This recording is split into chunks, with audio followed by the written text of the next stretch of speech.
আমরা শিশু রামেজার এই হত্যাকাণ্ড সমগ্র জাতির বিবেকে নাড়া দিয়েছে। সাধারণ মানুষ, গৃহিণী, বাচ্চাদের মা বাবারা, সুশীল সমাজ, শিক্ষিত সমাজ, সাংস্কৃতিক কর্মী, আমরা আইনজীবীরাও হৃদয়বিদারক এই ঘটনার আমরা খুব খারাপ অনুভব করছি। এই জন্য আমরা মনে করি সুপ্রিম কোর্ট আইনজীবী সমিতির পক্ষ থেকে দুই একটা কথা বলা উচিত।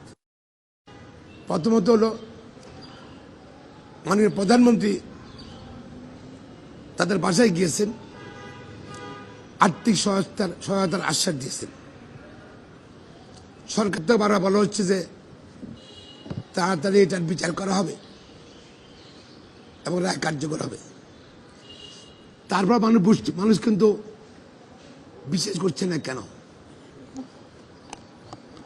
কারণ আপনারা জানেন বাংলাদেশে অনেক ঘটনা ঘটেছে। সাগররুনির ঘটনাটা যুগ পার হয়ে গেছে, কয়েকটা সরকার পরিবর্তন হয়েছে, এখন আমরা চার্জশিট দেয় নাই।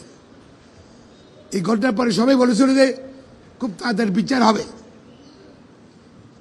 বিচার পর্যন্ত আসতেই পারে এখন পর্যন্ত। এই জন্য মানুষ আশ্বাসে বিশ্বাস করছে না। আমার নিজেরও সুপ্রিম কোর্ট আইনজীবী সমিতির সভাপতি হিসাবে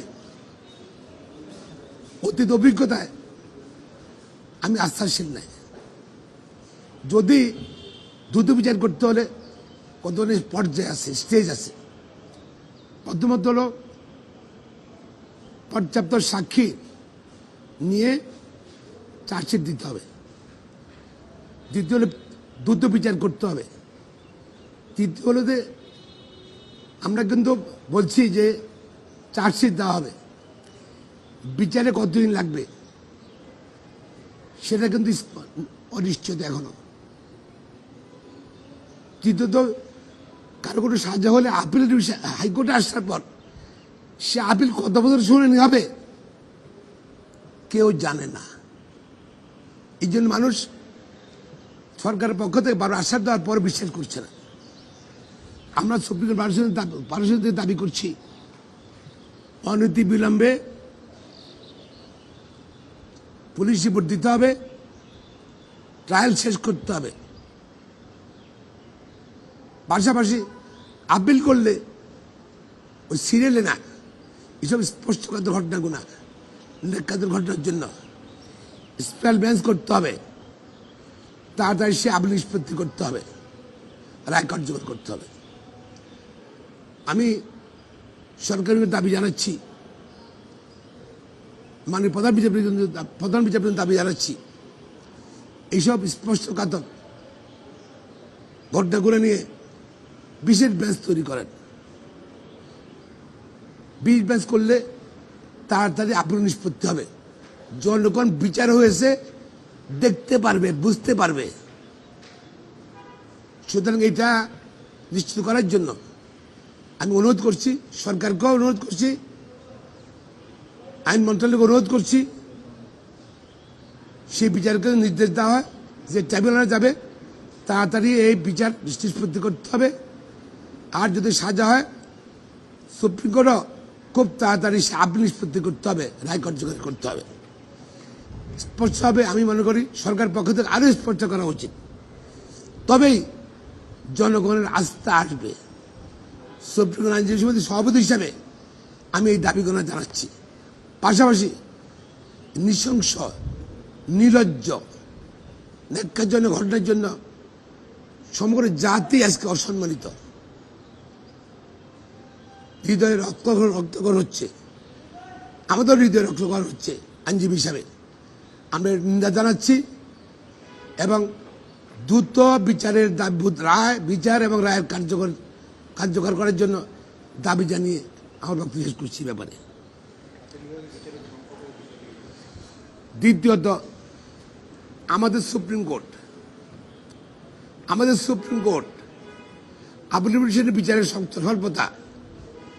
আগে 3টা বেঞ্চ ছিল, আপিল ডিভিশনে বিচারপতি শর্টের কারণে, শর্টেজের কারণে, স্বল্পতার কারণে পরে 2টা বেঞ্চ হয়েছে, আরো স্বল্পতার কারণে এখন একটা বেঞ্চ। আপিল ডিভিশনে বিচারক নিয়োগ না দেওয়ায় স্বল্পতার কারণে সুপ্রিম কোর্ট আপিল ডিভিশন অনেকটা স্থবির হয়ে গেছে। অনেকের জামিন হয় হাইকোর্টে, চেম্বার যদি এবার স্টে করে সেটা 7-8 বছর কিন্তু হিরেই হচ্ছে না। হ্যাঁ ঠিক আছে, যে অপরাধী সে জেলে থাকবে, যে নিরপরাধ সেখানে জেলে থাকবে। আর জেলে থাকছে কেন? আমাদের বিচারিক প্রক্রিয়ার জন্য, আমাদের বিচারপতি শর্টের জন্য। পাশাপাশি হাইকোর্টও আজকে বাংলাদেশে জনসংখ্যার তুলনায় হাইকোর্টের বিচারক কম, বেঞ্চ কম, মানুষ ন্যায় বিচার প্রার্থী হইতে পারতেছে না সর্বোচ্চ আদালতে। এই জন্য আমি সরকারকে অনুরোধ জানাচ্ছি, আহ্বান জানাচ্ছি, অনতি বিলম্বে সুপ্রিম কোর্ট আপিল ডিভিশনের বিচারপতি নিয়োগ দেওয়া হোক এবং এই বন্ধের পরেই, অর্থাৎ এই ঈদুল আজহার পরেই যেন বিচার প্রার্থীরা ন্যায় বিচার পায়। এই জন্য আপিল ডিভিশনের বিচারপতি নিয়োগ দেওয়া হোক, আর কমপক্ষে 2টা বা 3টা বেঞ্চ যেন করা যায় সে বিচারপতি নিয়োগ করা হোক।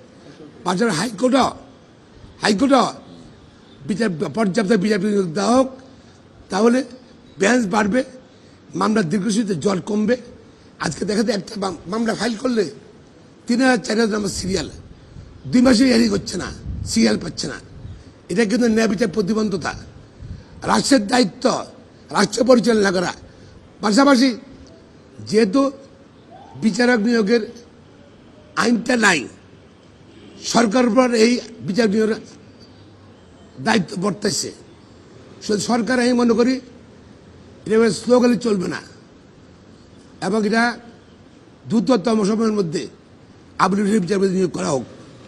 3টা বেঞ্চ যেন করা যায় এরকম বিচারপতি নিয়োগ করা হোক। পাশাপাশি হাইকোর্ট ডিভিশনও বিচারপতি নিয়োগ করা হোক। সোজা মানুষ কিন্তু এই যে আপনার যত বেশি কিউ থাকবে, লম্বা লাইন থাকবে মামলা করতে, তত এখানে কারাপশনকে এনকারেজ করা হবে। আমি সুপ্রিম কোর্টকে কারাপশন মুক্ত করার জন্য এবং আমার ন্যায় বিচার পায় সেই জন্য নিশ্চিত করার জন্য বিচার নিয়োগের জন্য আহ্বান জানাচ্ছি সরকারের নিকট অবিলম্বে।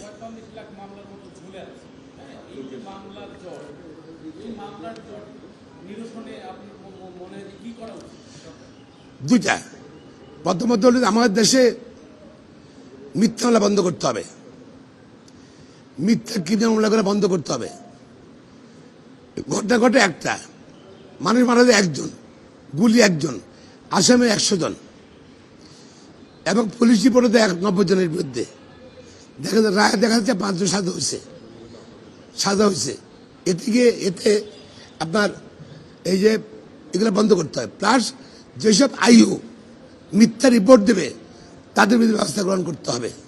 প্লাস পাশাপাশি বিদেশি এরকম ম্যালিশিয়াস প্রসিকিউশন, মিথ্যা প্রসিকিউট করলে কাউ নিরাপদ লোককে সে খালাস হয়ে গেলে তাকে রাষ্ট্র থেকে ক্রিমিনাল কম্পেনসেশন বোর্ড আছে ইংল্যান্ডে, এরকম একটা বোর্ড করতে হবে, যারা নির্দোষ প্রমাণিত হবে 3-4 বছর 5 বছর পরে তাদেরকে রাষ্ট্র ক্ষতিপূরণ দিতে হবে।